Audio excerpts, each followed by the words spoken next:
Halo Sobat SG, thank you buat kamu yang udah ngeklik video ini dan selamat datang di YouTube channel Bimbel SG. Nah, di video kali ini kita akan sama-sama bahas dan belajar tentang materi redox dan elektrokimia. Tenang, nggak cuma materinya doang, tapi kita juga akan bahas latihan soalnya. Jadi pastiin kalian jangan skip video ini dan tonton terus sampai habis ya. Yuk kita simak! Jadi yang pertama adalah apa aja sih yang penting di bab ini? Yang pertama adalah kita akan bahas tentang konsep redox dan bilox. Kemudian kita akan belajar tentang jenis-jenis sel elektrokimia, yaitu sel Volta atau sel Galvani, dan juga sel elektrolisis. Nah, ini adalah overview dari bab ini ya. Oke, tanpa panjang lebar, ayo langsung kita mulai. Nah, konsep bilox dan redox sendiri itu pengertiannya apa sih? Redox itu adalah reduksi dan oksidasi. Nah, teman-teman, reduksi dan oksidasi itu bisa dijelaskan dengan penjelasan 3 konsep, yaitu konsep oksigen, konsep elektron, dan konsep bilangan oksidasi. Apa pengertiannya? Reduksi dan oksidasi adalah reaksi pengurangan oksigen untuk reduksi, reaksi penambahan oksigen untuk oksidasi, reaksi pengurangan bilox atau bilangan oksidasi untuk reduksi, reaksi peningkatan bilangan oksidasi atau bilox untuk oksidasi, dan juga dari konsep elektron, reduksi merupakan reaksi penarikan elektron dan oksidasi merupakan reaksi pelepasan elektron. Nah, sementara bilox sendiri apa sih pengertiannya? Jadi bilox itu didefinisikan sebagai jumlah muatan negatif dan positif dari suatu atom yang menandakan dia sudah melepaskan atau menarik elektron, di mana atom yang menarik elektron akan bermuatan negatif dan atom yang melepaskan elektron akan bermuatan positif. Oke, untuk di konsepnya redox itu ada yang namanya penentuan bilox, di mana nanti akan ada aturannya. Nah, aturan ini sekaligus jadi prioritas kalian untuk menentukan bilangan oksidasi dalam senyawa. Nah, ini adalah poin pertama banget yang harus kalian ingat, yaitu bilox dari unsur bebas adalah 0. Unsur bebas itu apa sih? Jadi unsur bebas itu ada yang monoatomik, ada yang diatomik, ada yang poliatomik. Contohnya adalah Na, H2, P4, dan S8. Na itu adalah unsur bebas yang monoatomik, H2 adalah yang diatomik, P4 adalah yang poliatomik. Nah, kenapa dia biloxnya 0? Jadi, kalau dia unsurnya sendiri, berdua, atau rame-rame tapi penyusunnya sama, itu berarti biloxnya adalah 0. Mereka disebut dengan unsur bebas. Oke, nah poin kedua adalah total bilox dari suatu senyawa adalah 0. Contoh senyawanya adalah HCl, H2SO4, CaCO3, dan H2O. Ingat ya teman-teman, ini total biloxnya adalah 0. Total bilox dari H2O itu adalah 0, tapi untuk per atomnya, per atom O dan H tentu saja bukan berarti 0 dan 0. Gitu ya, pokoknya untuk totalnya 0, tapi untuk per atomnya tidak 0. Poin yang ketiga adalah total bilox dari suatu ion itu sama dengan total muatannya. Contohnya adalah Cl-, CO32-, OH-, NO2-. Jadi misalkan Cl-, dia sudah mempunyai muatannya -1, berarti biloxnya adalah -1 juga. NO2- berarti total bilox dari N ditambah O itu adalah -1 karena total muatannya adalah -1. Ini prioritas pertama ya teman-teman. Kita lihat prioritas kedua, yaitu bilox atom hidrogen dalam senyawa adalah +1. Jadi untuk contohnya kita masih pakai yang sama ya, H2SO4 dan H2O. Untuk H2O dulu tadi bilox O-nya sudah kita tentukan -2, totalnya juga -2 karena O-nya ada 1. Kemudian bilox H-nya adalah +1 untuk 1H, karena H-nya ada 2 dikali 2 menjadi +2. Untuk H2SO4 juga sama, O-nya sudah kita tentukan, -2 dikali 4 adalah -8. Setelah itu, bilox dari H-nya adalah +1 untuk 1H, dikali 2 karena hanya ada 2, menjadi +2. Dan prioritas ketiganya adalah bilox atom golongan 1A, 2A, dan 3A dalam suatu senyawa adalah +1 untuk golongan 1A, +2 golongan 2A, dan +3 untuk golongan 3A. Contohnya ada NaCl dan MgS. Nah, kalau kalian lihat misalnya dari NaCl, itu nggak ada atom O-nya, atau nggak ada juga atom H-nya. Berarti kalian lihat apakah ada golongan 1A, 2A, atau 3A di situ. Ternyata ada kan? Ternyata ada Na, di mana Na itu adalah golongan 1A, berarti biloxnya Na itu adalah +1. +1 karena Na-nya ada 1, jadi totalnya juga tetap +1. Kemudian ada MgS. Nah, di sini juga nggak ada O, nggak ada H, tapi ada Mg, di mana Mg atau magnesium adalah golongan 2A. Berarti biloxnya dari Mg adalah +2. Mg-nya ada 1 berarti tetap plus 2. Lanjut ke prioritas berikutnya, yaitu adalah biloks unsur halogen atau FCl, Br, dan I dalam suatu senyawa adalah min 1. Kita lihat contohnya, ada CuCl2 dan CuI. Ini juga sama, kalian urut dari prioritas pertama dulu, O-nya nggak ada, H-nya nggak ada, golongan 1A, 2A, 3A juga nggak ada, tapi ada unsur halogen yaitu Cl. Ya, Cl adalah min 1, Cl-nya ada 2, berarti min 1 dikali 2 menjadi min 2. Kemudian dalam CuI, di situ ada I atau iot, itu adalah min 1, karena I-nya ada 1, berarti tetap min 1. Nah, yang perlu kalian ingat di penentuan biloks ini ada pengecualiannya, ada beberapa poin, yaitu yang pertama adalah biloks O dalam senyawa peroksida. Senyawa peroksida itu contohnya adalah H2O2 dan Na2O2. Biloks O dalam senyawa peroksida tersebut bukan min 2 tapi min 1. Nah, selanjutnya biloks H dalam senyawa hidrida, contohnya adalah NaH, itu adalah min 1, jadi bukan plus 1. Nah, sekarang ayo kita latihan soalnya ya. Jadi di sini coba tentukan biloks setiap unsur yang terdapat dalam ion atau senyawa berikut. Jadi di sini udah ada 5 ion atau senyawa. Kita sama-sama tentuin setiap unsurnya itu biloksnya berapa. Ya, jadi kita lihat ada Ni2+ yang pertama. Ni2+ dia itu adalah suatu ion ya, ion yang dia tuh ada sendirian, terus ada muatannya. Nah, kalian ingat-ingat lagi poinnya bahwa suatu ion itu akan punya biloks yang sama dengan total muatannya. Berarti Ni itu punya biloks plus 2, karena sama dengan muatannya juga plus 2. Oke, kemudian yang kedua NH3, dari H-nya dulu plus 1, H-nya ada 3, berarti plus 1 dikali 3 menjadi plus 3. Kemudian kalian lihat bahwa NH3 ini adalah senyawa yang tidak bermuatan, berarti plus 3 ditambah berapa supaya totalnya adalah 0. Ya, plus 3 ditambahkan berapa? Yaitu adalah min 3, berarti biloksnya si N itu adalah min 3. Kemudian yang ketiga, Na2CO3 dari prioritas pertama, O dulu, oksigen, min 2 dikali 3 adalah min 6, sama Na2CO3 juga adalah senyawa yang tidak bermuatan, berarti totalnya nanti harus 0. Kemudian ada Na, yaitu Na adalah golongan 1A, berarti biloksnya adalah plus 1. Plus 1 dikali 2 karena Na-nya ada 2, berarti totalnya adalah plus 2.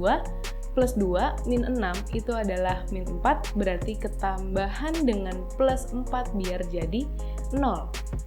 Jadi biloks C-nya adalah plus 4. Nah, lanjut yang CrO42- sama nih dari prioritas pertama dulu, ternyata di situ ada oksigen. Berarti biloks oksigen itu adalah min 2. Min 2 dikalikan 4 berarti min 8. Nah, min 8 ditambah berapa supaya jadi min 2? Kenapa supaya jadi min 2? Karena CrO42- adalah sebuah ion yang total muatannya adalah min 2. Oke, berarti min 8 ditambah dengan plus 6, berarti menjadi min 2, menjadi min 2, maka biloks Cr-nya adalah plus 6. Yang terakhir ada MnCl2, lihat lagi ada nggak O-nya?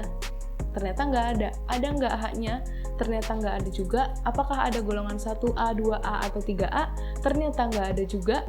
Tapi di sini ada unsur halogen yaitu Cl, di mana Cl tadi dalam suatu senyawa adalah min 1, berarti untuk satu Cl min 1 dikalikan 2 karena Cl-nya ada 2, berarti menjadi min 2. Dan min 2 ini ditambah berapa supaya menjadi 0? Karena MnCl2 lagi-lagi dia adalah senyawa yang tidak bermuatan, berarti biloksnya Mn adalah plus 2 atau positif 2. Oke. Nah, selanjutnya kita akan lanjut bahas ke jenis reaksi redoks ya teman-teman. Jenis reaksi redoks ini ada 2 yang khas yang sering keluar di UTBK terutama. Yang pertama adalah reaksi disproporsionasi atau autoredoks, di mana reaksi disproporsionasi atau autoredoks adalah reaksi redoks di mana terdapat satu atom yang mengalami reduksi sekaligus oksidasi. Contohnya kayak apa sih?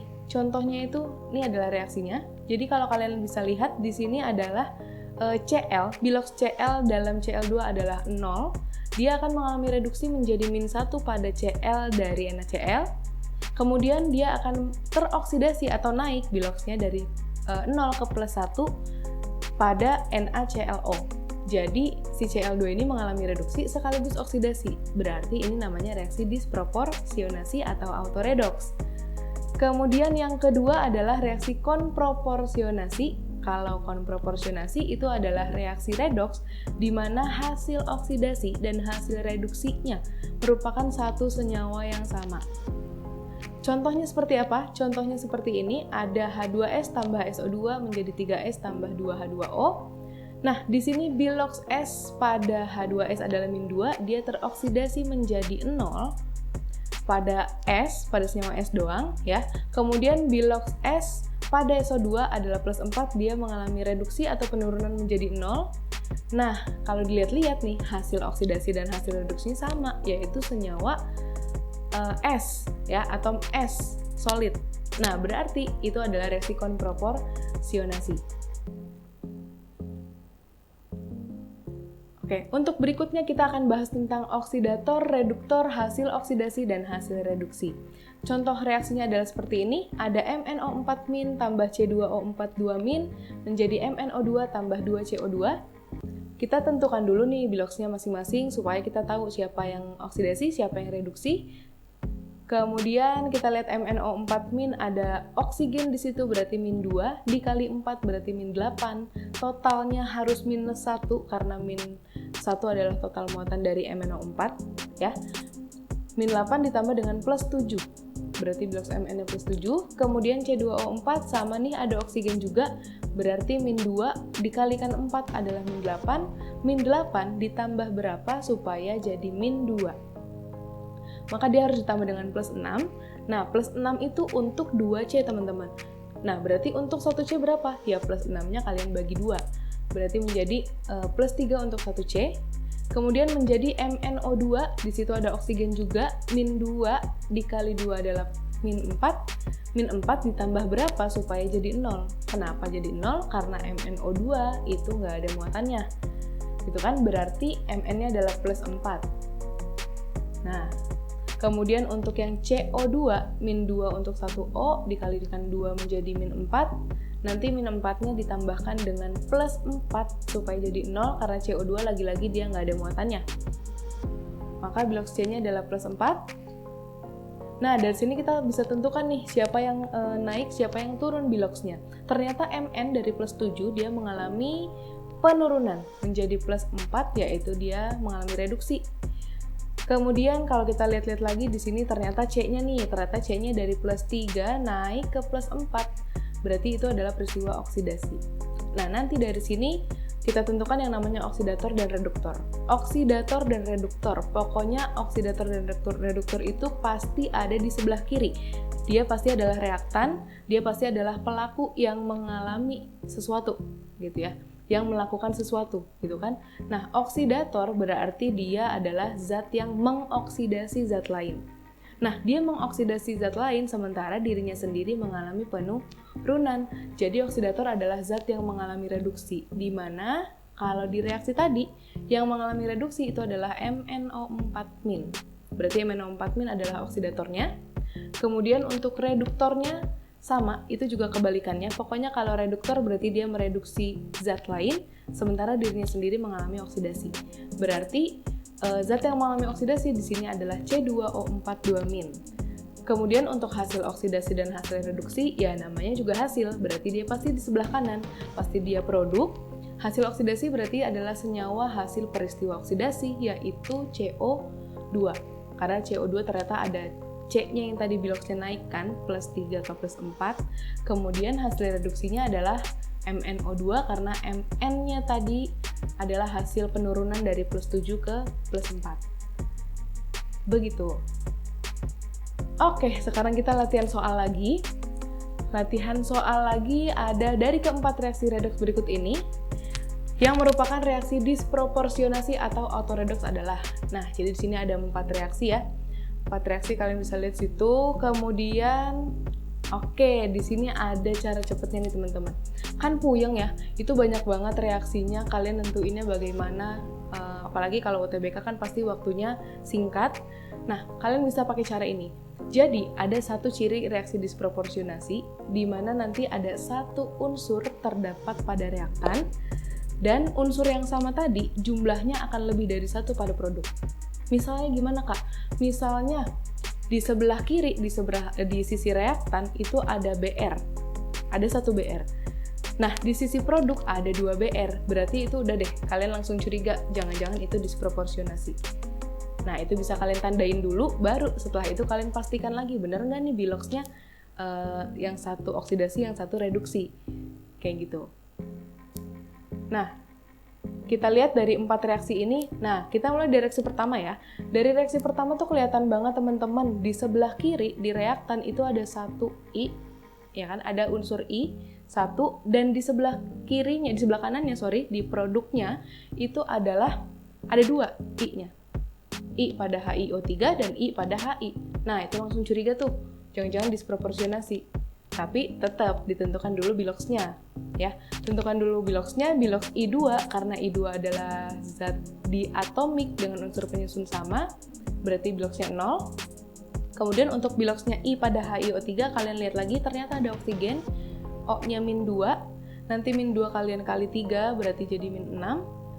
Dan ternyata di situ ada hidrogen tuh, ada hidrogen berarti 1H adalah +1, berarti totalnya juga +1, nanti -6 tambah 1 adalah -5, -5 ditambah berapa supaya jadi 0? Ternyata ditambah dengan +5, berarti bilox I-nya adalah +5 pada HiO3, kemudian untuk HI, di situ nggak ada oksigen, tapi ada hidrogen. Ya, ada hidrogen, ada prioritas kedua, berarti H-nya +1, totalnya juga +1. Nah, +1 ditambah berapa supaya jadi 0? Ternyata I di situ adalah -1. Nah, di situ kan kelihatan tuh. Maka dari 0 dia akan naik ke 5 oksidasi. Dari 0 dia akan turun ke -1. Berarti si I2 nih mengalami oksidasi sekaligus reduksi. Artinya, bener dong, reaksi ini adalah reaksi disproporsionasi. Oke. Kemudian yang kedua, ini juga sama nih. Ada Mn di kiri 1, di kanannya ada 2. Berarti kalian bisa curiga juga itu adalah disproporsionasi. Gitu kan? Nah, biasa biloxnya kalian tentukan lagi. O-nya adalah -2 untuk 1O dikali 4 jadi -8. -8 ditambah berapa biar jadi -2? Nah, jadi di sini ditambah dengan +6 bilox Mn pada MnO42-. Kemudian bilox Mn pada MnO2 berarti oksigen dulu, -2 dikalikan 2 menjadi -4. -4 ditambah berapa supaya jadi 0? Berarti ditambah dengan +4. Dan MnO4 pada, bilangan oksidasi Mn pada MnO4 itu O-nya -2 kali 4, -8. -8 ditambah berapa supaya jadi -1? Ingat ya, karena dia berupa ion, total biloxnya adalah sama dengan muatannya. -8 ditambah dengan +7 deh, supaya hasilnya jadi -1.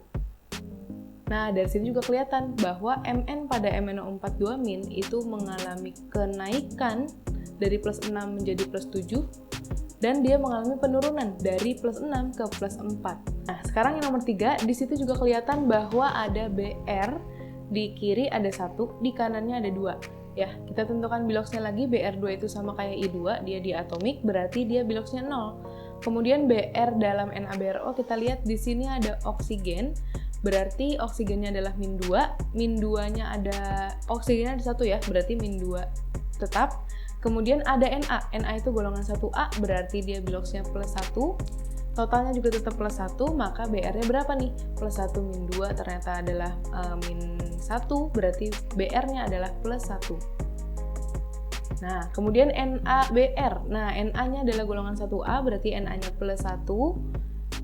Kemudian +1 ditambah berapa supaya jadi 0? Berarti dia ditambahkan dengan -1. Nah, di sini juga kelihatan bahwa Br-nya itu naik dari 0 ke +1, ya kan? Dan 0 dari 0 tuh turun ke -1. Berarti si Br2 juga mengalami disproporsionasi. Nah, gimana dengan yang keempat? Dengan yang keempat, kalau kita lihat-lihat, di sebelah sini ada Fe, 1 di kiri, 1 di kanan. Kemudian ada H-nya, 1 di kiri, 1 di kanan. Cl juga kayak gitu kan? Cl-nya 1 di kiri, 1 di kanan. Dari ciri yang tadi aja, ini udah ketahuan banget, bukan reaksi disproporsionasi. Cuman kalau mau dipastiin, boleh. Kalian tentukan biloxnya. Fe karena dia unsur bebas, berarti dia biloxnya 0. Kemudian untuk HCl, H-nya +1 ya. H-nya +1 berarti Cl-nya berapa nih? Cl-nya berarti -1 supaya totalnya jadi 0. Kemudian untuk FeCl3 kita mulai dari ada halogennya, ada Cl-nya, berarti 1 Cl itu -1 dikalikan 3 menjadi -3. Kemudian Fe-nya berarti plus 3 supaya min 3 ditambah 3 jadi 0 ya. Fe-nya plus 3. Kemudian untuk H2 dia adalah diatomik juga, berarti biloxnya adalah 0. Nah, kalau kita lihat di sini ternyata ini cuma terjadi satu oksidasi dan satu reduksi pada unsur yang berbeda. Jadi Fe-nya 0 ke plus 3 dia oksidasi, kemudian H-nya dari plus 1 dia ke 0 dia mengalami reduksi. Maka yang keempat ini bukan reaksi disproporsionasi. Oleh karena itu jawabannya adalah opsi yang A, 1, 2, dan 3 benar. Nah, gimana nih setelah kita bahas materinya dan latihan soal? Kayaknya gampang kan, jadi nggak terlalu sulit. Oke teman-teman, untuk yang berikutnya ada sel elektrokimia, yaitu sel volta dan sel elektrolisis. Tapi di video selanjutnya ya, jadi kalian pastiin tetap scrolling di YouTube channel Bimbel SG untuk cari ilmu-ilmu baru. Dan pastinya tetap nonton kimia dari SG. Terima kasih banyak, sampai jumpa! Hai, jika kamu merasa video ini bermanfaat, jangan lupa subscribe, like, dan nyalakan lonceng notifikasi untuk update soal, materi, dan cerita pendidikan lainnya. Cek description box di bawah ini untuk informasi update seputar Bimbel SG. Sampai bertemu di video selanjutnya, Sobat!